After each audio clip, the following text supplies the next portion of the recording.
This episode of the A.T.TIPSCAST is sponsored by TextHelp Systems, provider of award-winning literacy solutions including Read and Write Gold and Fluency Tutor. For more information, go to www.texthelp.com. That's www.texthelp.com. Welcome to the A.T.TIPSCAST, exploring and investigating the implementation of assistive technology in public schools. I'm your host, Chris Bouguet. This is episode number 72, recorded on March 26, 2011. I've been pondering the use of video lately, so I thought I'd do a podcast episode detailing some of the tried and true strategies regarding the use of video. But I also wanted to explore an idea that's been percolating in the back of my brain about the use of video during an assistive technology evaluation. This episode features A.T.TIPS 191 through 193, which all revolve around the use of video.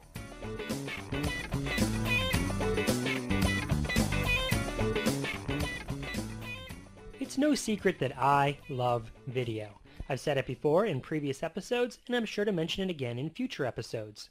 Growing up, I was a movie buff, and to this very day, I enjoy the art of filmmaking.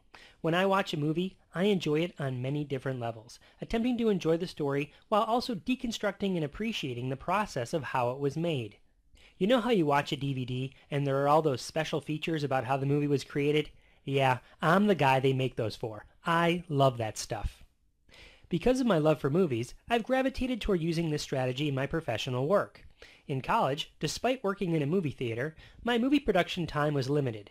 However, I did edit a lot of video together for different projects. For instance, I used clips of the show The Simpsons to illustrate the different ways to describe language, such as semantics, morphology, and pragmatics. Excellent! When I started to work as a speech therapist at an elementary school, digital video was just starting to emerge. We had digital cameras that could shoot a short video clip, but it was limited to less than 30 seconds, I think. Also, we didn't have any video editing software that I knew of. Therefore, I stuck with what I knew, which was making videos on a VHS tape. One of the projects that I did with video was to invite students who had different language goals to script and then act out plays. Working with the students, we'd verbally come up with characters in a short story, or sometimes we use a book we've read as a model. Then we'd script out what each person was going to say. Then we'd film it, which of course meant I had to wear a baseball hat backwards to school that day. I mean, every cameraman has a baseball hat on backwards, right? Absolutely, positively. Let's call A.T.TIP 191 Making Videos from Scripts. Another way students used video was to become reporters, where we'd script out questions for other students and teachers. Then we'd tape the interview with the student asking questions and the teacher's responses. In fact, my beautiful wife, before she was my wife, was one of the teachers that participated in one of the interviews. Let's call Students Interviewing Adults Using Video as A.T.TIP 192. Another way we used video was as video modeling with students in order to create a right way, wrong way video. Students in the K-5 autism program were learning appropriate ways to interact in different social situations. The students participated in an activity where we record them acting appropriately and then record them acting inappropriately. We probably had 10 different scenarios that we scripted, and then we filmed them with the students. The students had a lot of fun making those videos. Then we gave all the students right way signs and wrong way signs, which I have up on the blog attipscast.wordpress.com. And the students would watch the video with the signs. After we watched a clip, they would hold up the appropriate sign to indicate if what they just saw was the right way or the wrong way to act. Back then, it was hard to do because we had to record all of this on VHS tape. Today, you can do that really easily with just about any digital camera. Let's call right way, wrong way videos A.T.TIP 193. Those are all some ways to use videos with students. If you've checked out the A.T.TIPSCAST YouTube channel or any of the videos I've helped create over at lcps.org/at, you know that I think digital video can be used as an instructional tool for other educators as well. But there's another use for digital video beyond use with students and beyond professional development. During an assistive technology evaluation, I like to whip out my digital camera and snap a photo to include within the report. I find digital photos embedded within assistive technology reports help to provide a visual representation which helps the reader understand what I saw during the observation. Also, digital photos save me a bit of writing. Rather than describing a tool or a writing sample or a position or some sort of classroom arrangement or whatever, I can simply snap a picture of it and then refer the reader to that image. But that's digital pictures. What about the use of digital video, or even audio for that matter, within reports? As the prevalence of ebooks continues to rise, and as society starts to incorporate and adopt e-reading technologies, has it become feasible to start to include digital video in assistive technology evaluation reports? Let's examine the pros and cons of the following scenario. Let's say I'm in a class doing an evaluation. I'm witnessing an educator working with a student, and the exchanges are happening so fast that I'm having trouble keeping up in my notes. So I bail on my notes and whip out my camera and I record the exchange with video. Later on, when I'm recording the report, I could watch the video as many times as necessary to document what happened during the exchange.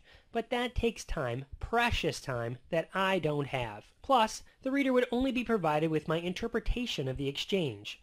What if, instead, I did exactly what I do with a digital picture in a report? What if I embed the video, either with a hyperlink or actually embed it so it plays right in the file, like within a PDF?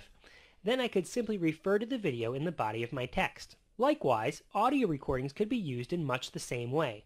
If I was recording the audio of a teacher or student interview, I can embed that audio into my text to be played by the reader. This would eliminate any questions about what was said or what happened during parts of the evaluation. I think I'd have some guidelines, like keeping videos short just to document difficult to describe exchanges. If a video is too long, I think the point trying to be made might be lost. By keeping it short, you can illustrate a point you are trying to make. So, for instance, I might include a video of a student accessing a switch that we've tried, showing the student's arm movement to activate the switch. A short video of the student hitting a switch might better illustrate how the student actually activated the switch than any description I might try to write for that action. A principle to live by is that the shorter the video is, the more likely it is that your audience is going to watch it. The shorter the video, the better. The barrier to providing a non-paper-based version of an assistive technology report would be that not everyone has the technology or the technology competencies to watch a video that is embedded in the file. I could envision people saying, I couldn't get that video to play, or the video was all choppy, or the audio wouldn't play with my video, and so on. That's the big con in my mind, but it seems like there might be ways around that, like providing time at school to have parents experience the evaluation. Maybe parents could come to the school and use the school's technology to experience the evaluation, or maybe an e-reader could be sent home with a student, just temporarily, for the parents to experience the report. Note here that I'm saying experience, not read, because the report becomes something more than just text to be read. To me, this seems like the next step in evaluations and for all educational reports. Paper-based textbooks are beginning to go the way of the dodo. Schools, and the educators within, are beginning to recognize the benefits of having a digital version of the textbook that has embedded audio, video, and interactive manipulatives. Wouldn't it make sense for AT evaluations, OT evaluations, speech-language evaluations, and other educational evaluations to follow suit? I'd love to hear how you're using digital video with students, and I'd love to hear your thoughts on using digital video in educational evaluations. Drop me a line at A.T.TIPSCAST@gmail.com to let me know what you think, or even better, share your thoughts by leaving a comment on the blog, A.T.TIPSCAST.wordpress.com. Also, the A.T.TIPSCAST has won another award. The A.T.TIPSCAST was awarded the Busy Educator Award from thebusyeducator.com.